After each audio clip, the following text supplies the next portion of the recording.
Ça y est, les travaux d'étude de la 3e ligne de métro démarrent à la station La Vache, où elle croisera la ligne B déjà existante.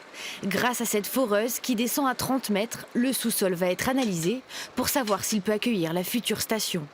Plus de 150 sondages géotechniques vont être réalisés dans les mois à venir. La géologie toulousaine est bien connue, elle est plutôt favorable, d'ailleurs on l'a vérifié avec la ligne A et la ligne B.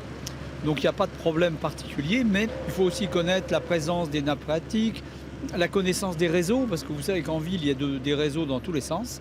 Donc c'est tous ces éléments-là qu'il faut connaître pratiquement mètre par mètre. Le tracé définitif de la future ligne partira de Colomiers pour se terminer à la Beige. L'aéroport sera aussi desservi. 21 stations pour un coût financier qui vient d'augmenter. L'estimation des travaux ne s'élève plus à 2,3 mais 2,669 milliards d'euros. Pour l'élu chargé des finances, le budget avait juste été sous-évalué. On avait considéré, parce qu'on a l'expérience de la ligne A et de la ligne B, qu'on connaissait bien le sous-sol de Toulouse et donc on pouvait réduire la provision pour aléas. Simplement, pour préparer l'enquête publique, on risquait d'avoir une réserve ou une remarque de la commission d'enquête qui aurait dit « vous n'avez pas suffisamment provisionné ». Il n'y a pas de dérapage sur le coût de l'opération.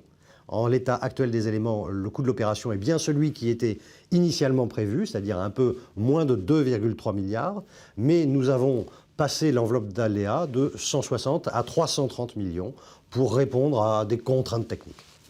Un coût qui ne devrait pas augmenter davantage et des travaux qui ne devraient pas non plus prendre de retard. Le maître d'ouvrage le promet, en 2025, les Toulousains auront leur 3e ligne de métro.